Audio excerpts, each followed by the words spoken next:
Hello, good evening. Welcome to St. Peter's Hove. I'm Father Alexander, and we're taking our 52nd, I think, step through the Bible, and we're still in the book of Deuteronomy. Now, have you ever asked yourself this question? What does God disapprove of? What does God, if we like, hate? What is it that is abominable in the sight of God? What is detestable? Those words, abominable and detestable, are quite often used in the Torah, the first 5 books of the Bible. Well, we've got a lovely list, and I love lists, and the internet loves lists, and so let's go through this list. Have a look at chapter 27, starting with verse 14. This is a list of curses. Accursed be X, accursed be Y. So what is to be cursed? Well, first of all, anyone who makes a carved or cast idol. That's number one. And the fact it's number one is probably because it's the most important. Any form of idol worship is cursed. We often think, well, we don't worship idols, but we don't, it's true, bow down before statues, but we do idolize certain things.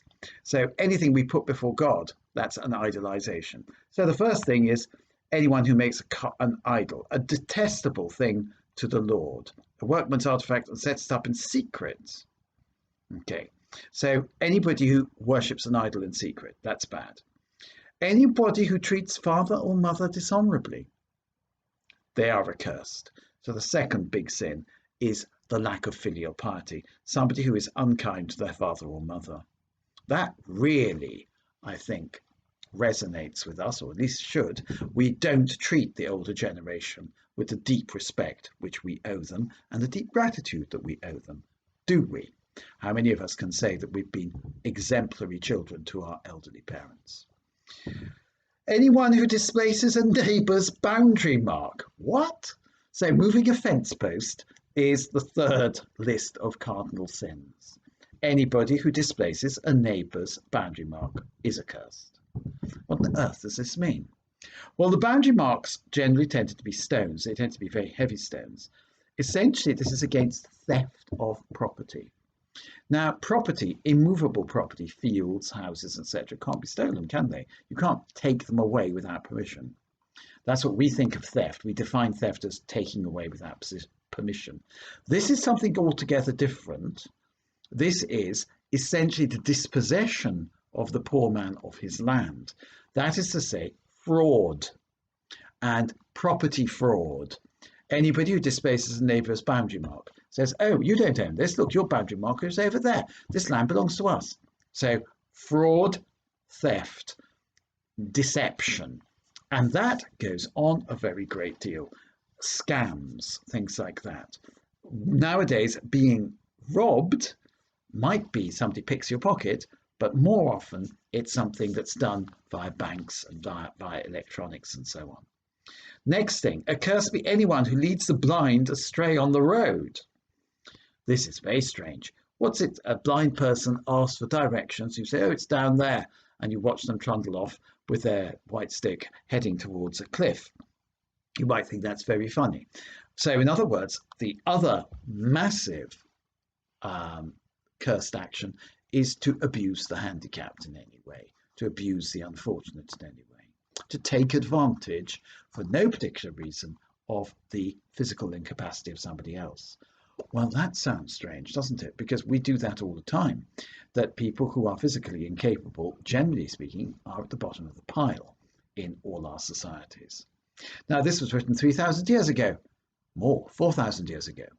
And therefore, well, 3,000 actually, and you'd think it had gone out of date. No, it hasn't. Anyone who violates, this one's very, very modern, anyone who violates the rights of the foreigner, the orphan, and the widow. Now, the orphan and the widow would be people who would be destitute. Therefore, you must look after them. The foreigner is somebody who is a fish out of water, maybe not speaking the language, maybe who's come amongst you because they had to get away from somewhere else. God forbid you should deprive that person of their rights. It doesn't say what their rights are, but their right to be treated as a human being is, I think, what we understand by that. So being unkind to foreigners, being unkind to widows, and being unkind to orphans, that is accursed in the sight of God.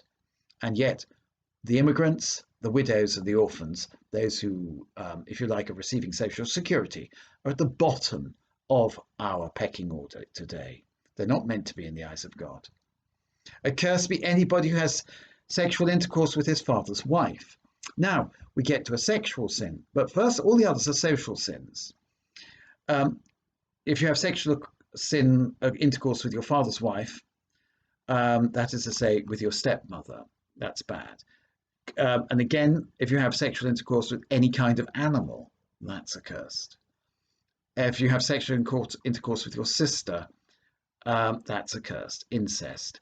If you have sexual intercourse with your mother-in-law, incest. So condemnation of incest and condemnation of bestiality. One of the things about having sexual intercourse with your mother-in-law is you don't need to have sexual intercourse with your mother-in-law. You're married. Why have sexual intercourse with your mother-in-law? It's perverted. Why do you need to have sexual intercourse with your sister if you're married? And so on. Accursed be anyone who secretly strikes down his neighbour. In other words, murder.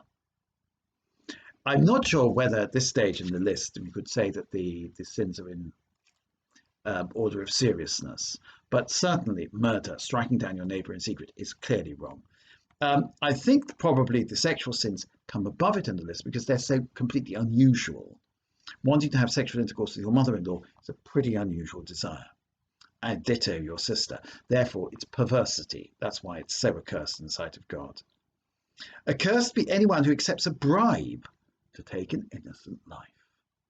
And here we can say this is one of the major sins of the New Testament. Judas took 30 pieces of silver to hand over Jesus, knowing what would happen to Jesus, knowing that the Pharisees, the scribes, and the Sanhedrin had no friendly purpose towards him. That's what Judas did. So it foretells the treachery of Judas. Accursed be anyone who accepts a bribe to take an innocent life. Just as Judas is always held up as being one of the worst, being a traitor, so accursed be that sort of person.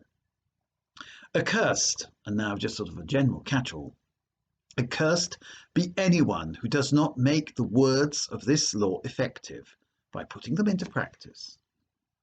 And all the people must say, Amen. In other words, this law, the book of Deuteronomy, is not just meant to be a book. You're supposed to put it into practice. That list of sins is a really good list of sins. Funnily enough, I've never heard it read in church. And actually, until I read it recently, I wasn't familiar with that list of sins. I just give it to you because it's a good list of sins. It does make us realize that when we say we've got no sins, well, we need to think again. And when we're looking to our consciences before going to confession, that would be a list of sins that we could go through to ask ourselves whether we've committed any of them and whether we need to confess them before God. Okay, all the very best. Hope I haven't depressed you with all these lists of sins. Have a good evening. Bye.